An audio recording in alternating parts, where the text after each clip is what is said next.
오프닝 크레딧입니다.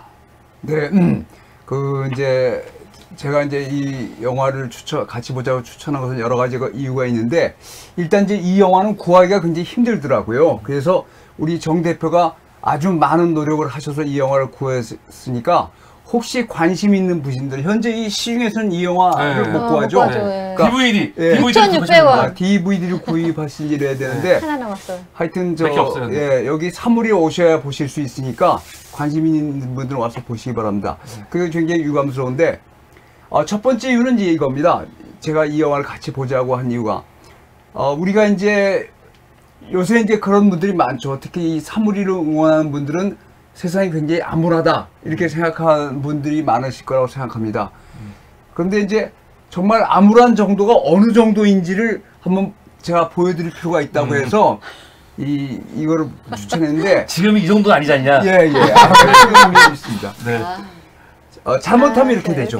잘못하면 네. 되고 있어요 지금. 근데 이제 이 영국이란 나라가, 저도 제가 영국을 전공한 사람도 아니어서 잘 모르지만, 영국이 약간 뭐랄까 괴짜 사상가나 이런 저술가들이 꽤 많아요. 그러니까 대륙하고 좀 달라요, 영국이. 섬이라서. 네.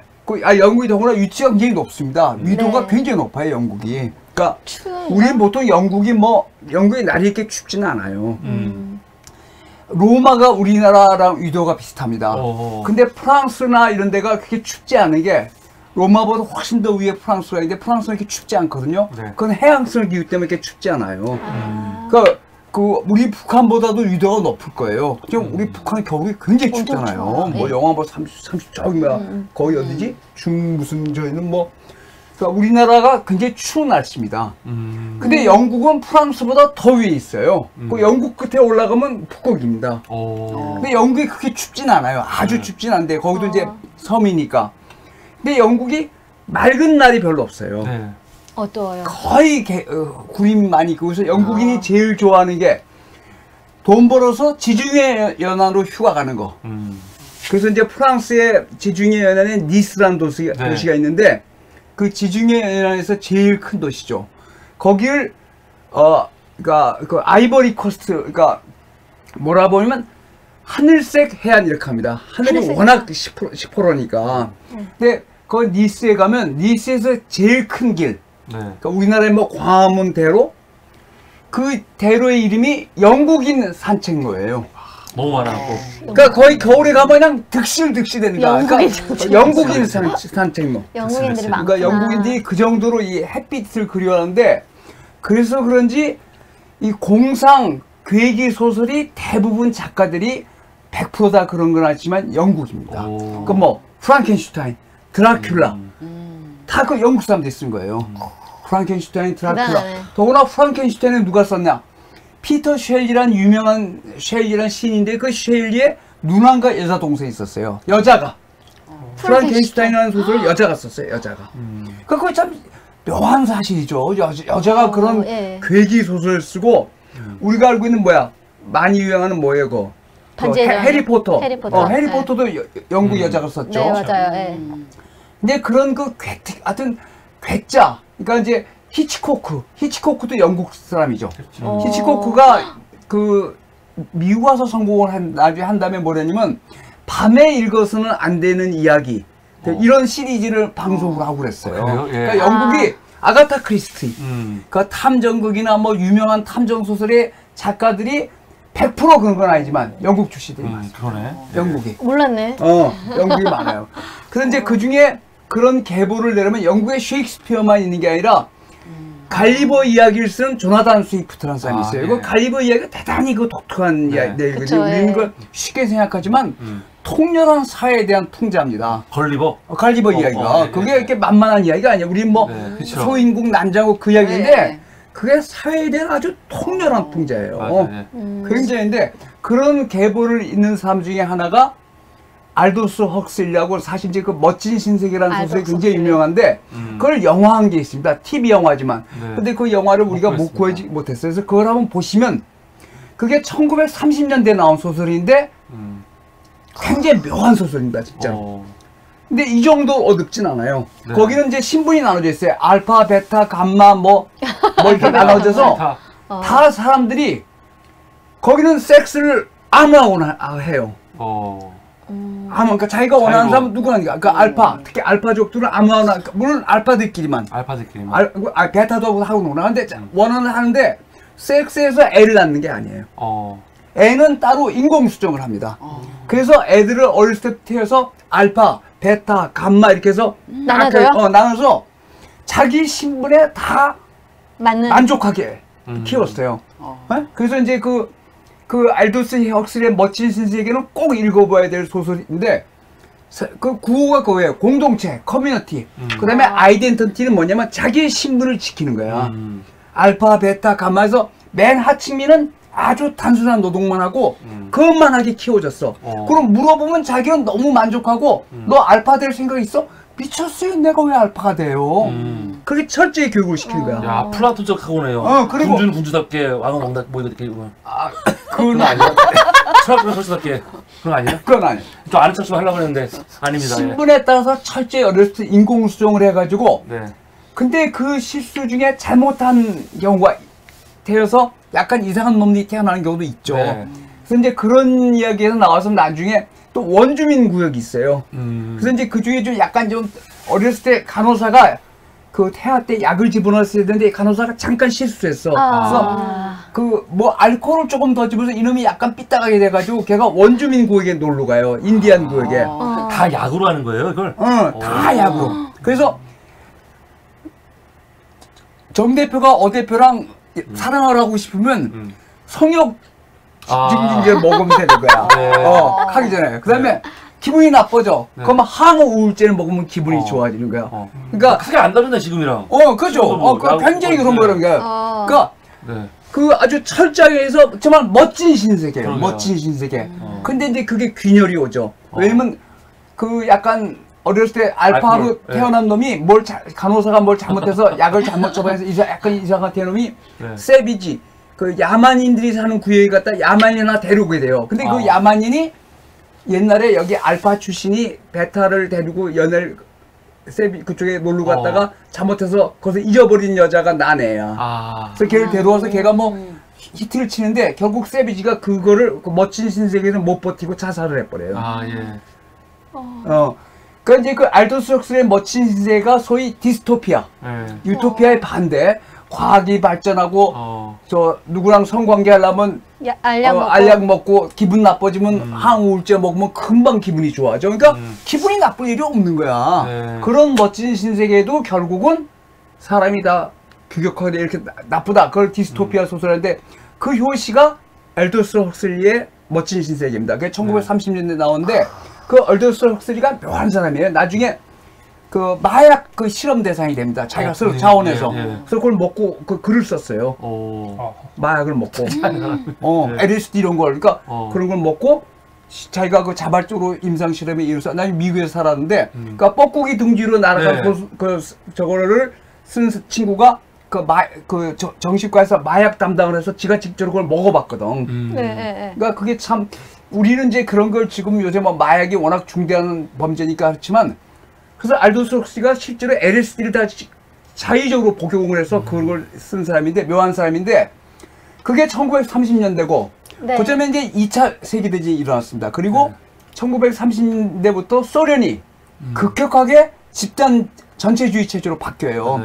그래서 엄청나게 많은 사람들이 시베리아로 그 망명으로 죽고 철저하게 통제했습니다. 맞아요. 그 소련이. 그러니까 소련이 맨 처음에 1917년에 프롤레타리아 혁명이, 그러니까 소위 볼셰비키 혁명이 일어났을 때는 상당히 많은 사람들이 열광했어요. 맞아요. 지식인도 많이 동원해서. 그래서 거기서 나온 유명한 포스터 중에 하나가 2 더하기 2는 5이다. 그런 포스터가 있습니다. 그러니까 노동자들이 그러니까 산업 둘에다가 산업 2개를 합치고 산업은 2개인데 거기에 노동자의 힘이 합치면 2 더하기 2는 5이라는 구절이 유명한 포스터가 있어요. 그거에 조지 오웰이 영감을 받았어. 조지 오웰이 그 전체주의 체제를 굉장히 싫어했습니다. 그래서 1948년인가 9년에 원자폭탄이 터진 다음에 이 소설을 썼어요. 1984년 소설을. 그러니까 1949년에 아마 오웰이 50년에 죽었거든요. 6.25 전쟁 나기 50년 1월 6일인데 48년인가 49년에 1984년을 썼는데 조조엘은 그 전에 동물농장. 네. 정말 동물농장은 정말 뭐 우리 뭐 네. 어린 왕자가 세계 네. 고전이시지 정말 고전이죠. 동물농장 네. 전문인데 그거를 훨씬 더 능가하는 디스토피아를 얼마나 동물농장은 그거 아니에요.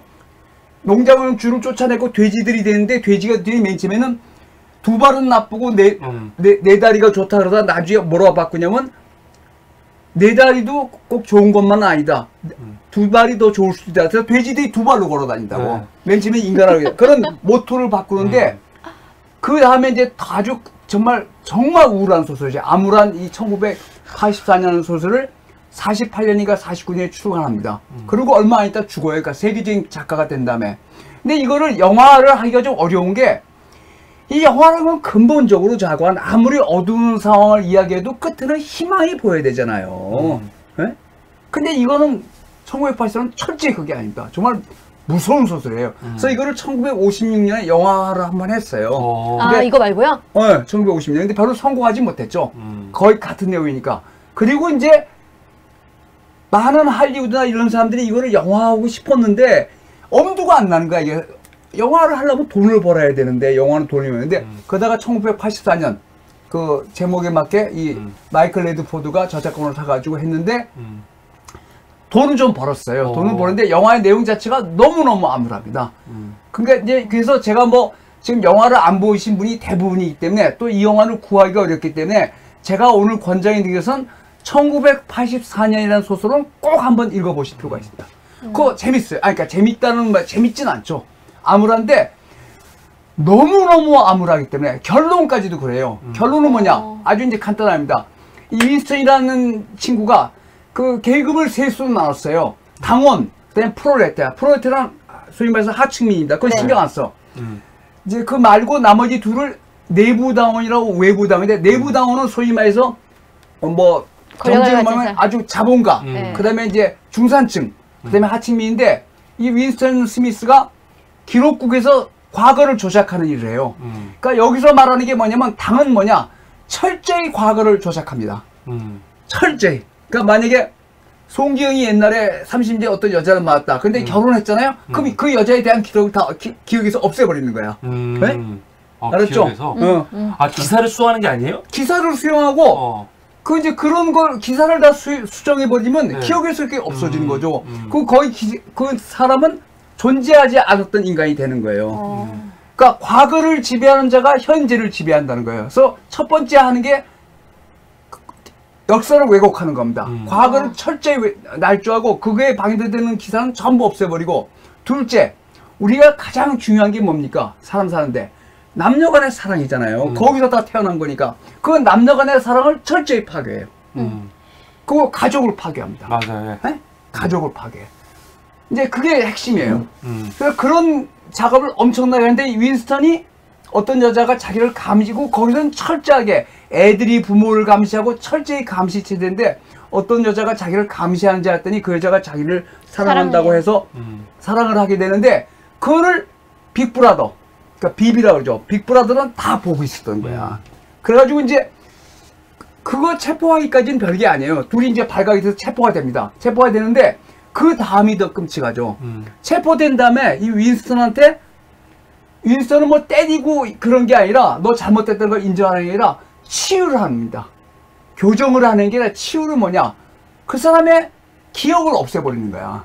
그러니까 그 대표적인 첫 번째 단계 뭐냐? 2 더하기 2는 5이다.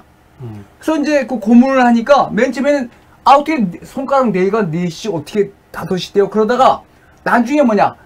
고통을 안 받으러 5입니다 이렇게 말합니다. 그것도 안 돼. 더 가해. 더 고문합니다. 뭐라 그래요? 잘 모르겠어요. 잘 모르면 뭐야?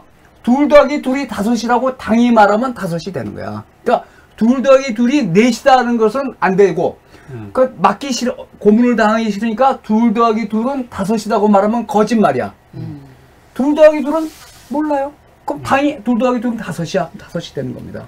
근데 사실 이게 어떻게 보면 말도 안 되는 것 같지만 현재 우리가 사는 이 현실이 약간은 그 면이 있어요. 텔레비에서 뭘 떼들거나 뭐 그 방송에서 말도 안 되는 그 뭐 무슨 프로? 예능 프로? 그 예능 프로죠. 어떤 뭐 먹방하고 지랄하는 거 있잖아. 네. 거기서 뭐가 하나 뜨면 마냥 다 그게 막 뭐 숭배의 대상이 되고 소비가 잘 되고 그러잖아요. 그렇잖아. 지금 뭐 텔레비에 나오는 예능 프로에서 누가 나와서 유명한 사람이 나와서 자기가 뭘 했다 그러면 그냥 갑자기 그게 뜨면은 다 그걸 사고 유튜브에서 누가 되죠. 인플루언서가 나와서 뭘 사면 다 사잖아요. 그게 이상하고 굉장히 비슷하다고. 우리가 영화 방송을 하면 사람들이 영화 엄청 모른대요. 어? 우리가 영화 방송을 하면 사람들이 영화 엄청 보잖아요, 교수님. 본다고? 예. 그럼요. 엄청 보면 좋은데 엄청 안 보죠. 네. 그리고 이제 첫 번째 단계 그거예요. 둘 더하기 둘은 넷인지 다섯인지 모르게 만들어 놓은 거예요. 그럼 무서운 거죠. 근데 마지막 단계가 뭐냐? 그 윈스턴하고 줄리아랑 연애를 할 때 서로 그 말을 합니다. 우리는 발각될 걸 알아요. 곧 우리는 발각될 것이고 죽은 목숨인 걸 아는데 우리는 서로 배반을 하지 말자. 그러니까 다 자백한다. 우리가 서로 몰래 은밀하게 섹스를 했고 뭐 했고 다 당을 욕해 다 했는데 우리는 서로는 배반하지 말자고 약속을 합니다. 근데 마지막 단계 그거예요. 자기가 가장 사랑하는 사람한테 자기가 당하기 가장 싫어하는 일을 하게 하라고 시키는 거. 이 윈스턴 스미스가 어렸을 때 자기 엄마랑 여자 동생이 쥐떼들한테 굶주림에 지쳐다 쥐떼들한테 갉아먹여서 죽은 장면을 본 적이 있어. 그래서 쥐에 대해서 극도의 공포심을 갖고 있다고. 그거를 그러니까 저 줄리아 그거를 당연히 알고 있는 거예요. 오브라이언이. 그래서 마지막에 어떡하냐? 이제 윈스턴이 다 포기해서 둘 더하기 둘은 몰라요. 당연히 시킨 대로 다 하는 거야. 근데 마지막에 얘가 남은 게 있어요. 뭐냐? 자기가 사랑하는 사람을 배반을 하지 않겠다. 에?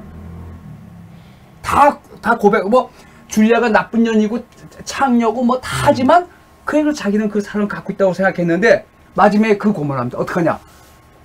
그 쥐를 풀어서 윈스턴을 겁박을 하니까 윈스턴이 나에게 뭐라냐?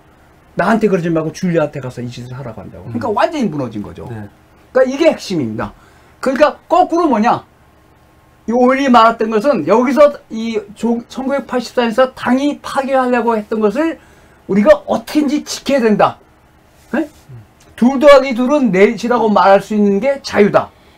사랑, 남녀 간의 사랑, 가족, 이걸 지켜야 된다고 말하는 게 역설인데 사실 이 보는 이 소설 자체도 그렇고 영화도 소설이 훨씬 더 끔찍합니다. 이 영화는 소설의 한 100분의 1도 끔찍하게 못 만들었어요. 소설이 진짜 끔찍해요. 어떻게 글로 그걸 표현했을까? 정말 대단한 소설인데 지금 이 1984년 번역반이 많이 나와 있어요. 근데 이제 다른 말 좀 하겠지만 하여튼 이 전체주의 사회, 우리가 지금 살고 있는 사회가 굉장히 풍요롭고 뭐 좋은 것 같지만 전체주의적 측면이 굉장히 강해졌잖아요. 그렇잖아요. 뭐 유튜브에서 인플루언서라는 작자들이 많으면 막 따라가고 뭐 누가 하면 막 난리치고 그런 요소가 굉장히 점점 이 현대 사회가 강해지는데 더구나 휴대폰이 전파된 다음에 더 그렇죠. 인터넷 문화하면 뭐가 인터넷에서 뭐 짤이 한 번 도는 뭐 조회수가 뭐 몇백만 몇천만 부 된다고. 그건 미친 거 아니야? 그게 사실 집단 광기죠. 집단 광기. 그런 면이 있다고요. 네, 똑같았어요. 오웰이 1984년이 과도한 면이 없잖아 있습니다. 그렇지만 그건 뭐냐? 조나단 스위프트의 걸리버, 소인국 대인국 그 이야기로 보면 배꼽 잡게 웃기거든. 그것도 마찬가지거든. 과도하게 풍자를 했지만 우리 사회 특히 이 산업 후기 자본주의 사회, 인터넷 사회 이런 거의 전체주의적 측면을 통렬하게 비판한 점이 있습니다. 그래서 마지막으로 이 영화를 지금 당장 구하시기는 어려울 텐데 소설 1984년은 꼭 한번 읽어보시기 바랍니다. 네, 제가 그래서 이 영화를 추천했습니다. 네, 지금까지